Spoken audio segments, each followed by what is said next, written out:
What it is, what is up? Welcome back to my channel. It's a wrap, aka UD here, and I am talking to y'all today about my thoughts on my mid-year reads. So let's get into it.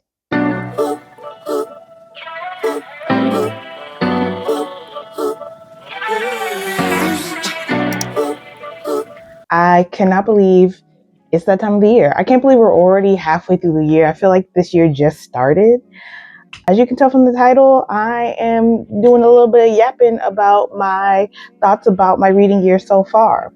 So I have a couple of questions to guide me. Let's just start off with the stats. So first of all, this year I've read a total of 24 books so far. My goal is 60. My goal every year is 60 because that's about how many books I read a year, a little bit less than that. So overall, I'm like 40% into my goal. We'll see if I actually get to 60 this year. If I read 60 books, it was a good reading year. And then out of those pages, roughly 60 books is about 20,000 pages. So that's my goal. I'm a little bit over 40% in terms of pages read. I'm 43% with 8,540 pages. So right now I'm filming this right before the end of June. You'll probably get this video maybe a couple of days before the last day of June, who knows. I'm in the middle of one book that I'm probably going to finish before the end of this month, so that'll push me to 25, so I'll be a little bit closer to halfway. I would need to get to 30 books to get to halfway. I'm like 5 books behind, but this month I didn't really read that many books, so that's probably why I'm like 5 books behind, because for 60 is what, about 5 books? Yeah, I think it's like 5 books a month. Let's get into my average rating. My average rating for this year was 3.92, which is, almost 4. I think overall, by my average rating, I think I've been having a pretty good reading month. Granted, as I'm filming this, I have not rated all the titles that I've read, but I think 3.92 is fair to say. I think the books that I have been reading have been very solid, and I haven't found myself DNFing a lot, at least this year so far. Okay, so the fun questions. Let's talk about my favorite reads so far. Out of the 24, I'm just going to throw in 25 because I'm almost done with this book.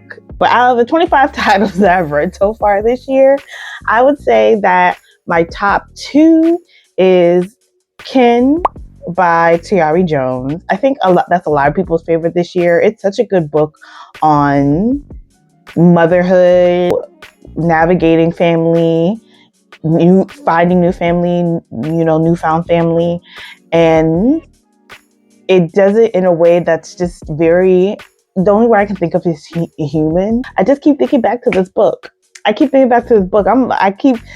When everything was happening with Megan Thee Stallion, I was like, I don't know why the way that we're discussing this kind of reminds me of Kin. The way we're discussing the dynamics of her family and like this breakup, and like it reminded me of Kin. And I'm not going to spoil Kin, but if you can see why it kind of reminded me of Kin, we can talk about it in the comments. But I really enjoyed this book. Kin might be my favorite, guys. Like, we'll see. There's some books that I'm very, very excited for that I want to read, this year before the year ends, that are anticipated releases. But Kin is up there. Okay, and then I couldn't just say one book. My second book that I've really enjoyed this year, that is like a top read so far this year, is Love by the Book by Jessica George. I really love Mame. Did I read Mame last year? I think I read Mame. I didn't read Mame last year. It was probably like maybe 2 years ago.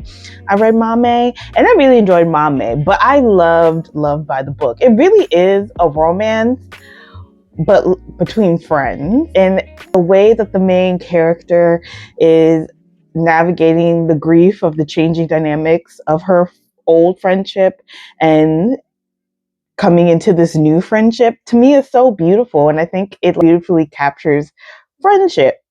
If I could give some honorable mentions, maybe not my favorite, but if I could give it a category of the most fun book that I've read so far this year, I am giving Carty-Williams' The Missed Connection. That title is definitely one of the funnest books that I've read this year. And I didn't mention this, but in terms of genre, my top 3 so far this year have been literary fiction, historical fiction, and contemporary. So I have been reading very like slice of life. I call it literary fiction, even though literary fiction can be an array of things, and it can be dramatic as well as contemporary. But for me, I just consider literary fiction, contemporary fiction, slice of life fiction.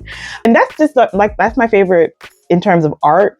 That's my favorite kind of films to watch. That's my favorite kind of dramas to watch. I love just like how people can artfully communicate and imagine mundane parts of life that's kind of hard to like encapsulate. So yeah, those are my top 3 favorite genres. So The Misconnection was just a very fun romance to read. I read it as a galley, so I read it before the summertime, but I think this is I think The Misconnection is a great summertime read. I had a really good time with this, and it's definitely the funnest one I've read so far this year. And some other ones that I think are going to stick with me that aren't necessarily, I was trying to think for my favorites, I was trying to stick to the new releases, the releases that came out this year. But in terms of just books that I've read this year that came out, not in 2026, at the top of the year, I read Mount Martha, and that one it still felt so current to me, even though it was written, I think, in 1953. And it's one that just like, I think it's just always going to stick with me for the rest of my life. So that's up there. And then I wish I read Junie last year. I think Junie would have been I said this in one of my wrap-ups when I read this book. I think Junie would have been one of my favorites of last year if I had read it last year. But baby, last year, the way that last maybe 3 months, definitely the last 2 months, the way I was squeezing in all the releases that came, or all the releases from Black authors that came out last year, the way that I was squeezing them in, trying to play catch up, Junie, it ended up falling over into the top of January, but maybe not the top of January. It was probably February, yeah, because it ended up being book club read in the book club I'm in. It's The Bookish Hottie. I'll probably put the screenshot here. Junie's character and the arc of that story, that one's going to stick with me as well. And just one more honorable mention. I'm going to title this the book that everybody should be talking about, I think, right now. And I recently finished There's Only One Sin in Hollywood. That came out this month. And this was also one of my anticipated releases. I'll link the video. I did a list of anticipated releases for 2026, and this was on there.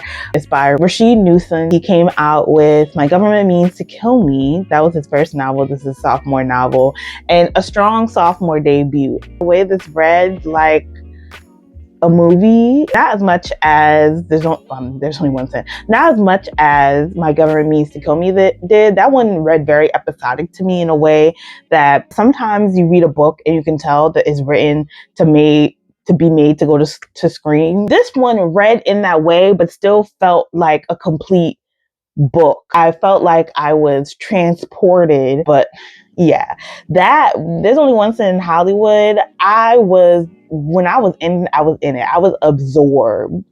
And I think between There's Only One Sin in Hollywood and My Government Means to Kill Me, the main character is usually fictional, but it's in this world of real historical Black figures. And the way that I was reading this book, and I was like, this person had to have lived during this time. Like, the way that these scenes are written feels so real and tangible and not far from belief that I was Googling, like, is this a real movie? I know it's not a real movie, but like the way it's written, I'm like, is this some gossip that I missed? Like, what is real and what is fictional? Like, I was just getting lost in the world. I had such a good time. If you haven't picked up There's Only One Sin in Hollywood, cop that. Okay, and then the last one of my most anticipated reads for the rest of the year. So I have my top 3. This one I'm actually going to have the physical copy after I'm filming this weekend, so I'm very excited. It is Rae Lyse Is it Lisa or Lyse? Joliet. I think it's Joliet. And this is a romance. I think it's, girl, don't let me get to line. It's a romance. I know that the male character is a boxer. I can't speak for the female character. But yeah, if you watched one of my past videos where I was talking about books that I love that I finally bought the physicals of, I bought the physical of For the Night. That's one of my favorite romance, or by Rae Lyse, that's like one of my favorites. And in the promotion of Joliet on Instagram, they put like who the character is supposed to emulate or look like in like the promotion. And in the promotion, the main male character was embodied by Trevante Rhodes. I think that's a beautiful man. But anyway, I was just all like, yeah, that sounds like it's up my alley. So I'm very excited to read that. I can read it now. Like, the book is out. It's just I'm waiting to get the physical copy so I can like snuggle in my bed and read the physical copy. The next book that I'm excited for, and I'm more excited that I got a gallery for this. I need to jump into it because I think it releases next month. Is Queenie is Working on It by Candace Carty-Williams. I'm not gonna lie, I don't think there's one book by I think she has a YA that I never read, but I think People Person is her sophomore novel. I own People Person, I own Queenie, and I know I say this every time I bring up Queenie. I know Queenie has mixed reviews. I know some people love it, and I know other people hate it. I'm one of those people that loved it.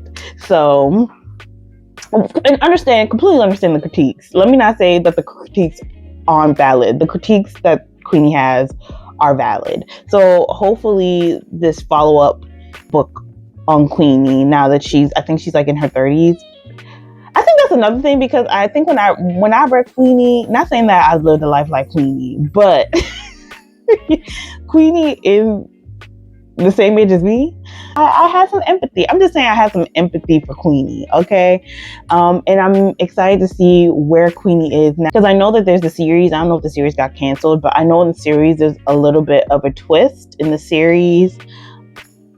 There's another character that's not in the book, which is her friend's brother, which I really like the friend's brother in the series, and he's not in the book at all. So does he appear in the second part of the book? I don't know. I don't know where this story is going, but I'm here to read it and tell y'all my thoughts once I read it. So stay tuned.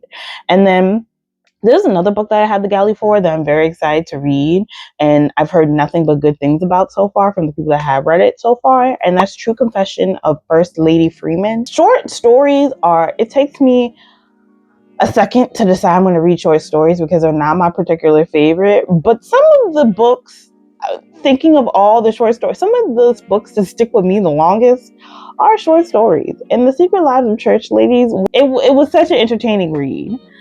I really enjoyed those set of short stories, and now that she's coming back with just a full-length novel, I'm very also excited to see where this book goes. And again, I've heard nothing but good things. I know this one also comes out in August, so probably right after I finish this next book, I'm gonna hop into these two so I can get my reviews done for Galley and for you all by the time they come out. And yeah, the next video you all gonna see from me is a wrap up, but these are my mid-year reading thoughts so far for 2026. Overall, it's been a really great reading year. I have no complaints. And I mean, I think the summertime, actually, I'm lying. I have had a really good reading year. And I think I've been pretty on par with like my reading last year and the year before last. I don't think I've like hit like a serious slump yet. So I know my reading has slowed down because usually the summertime I'm outside, but it's not like I've completely stopped reading. I have slowed down in recording though, because trying to find the time between recording, work, and being outside is hard. So shout out to the people that are able to do that and are disciplined. I'm not that one. So I need to come up with a better system to make up for the fact that I know that during this time, finding time to just sit down and chit chat becomes a challenge. But Until the next time, y'all, we will continue this discussion in the comments. Let me know how your reading year has gone so far. How many books have y'all read? What have been your favorites so far, especially from the new releases? Baby, there have been so many good new releases from Black authors. I cannot keep up. So yeah, let me know what your favorites have been so far, where I need to put on my radar. And until the next time, y'all, deuces.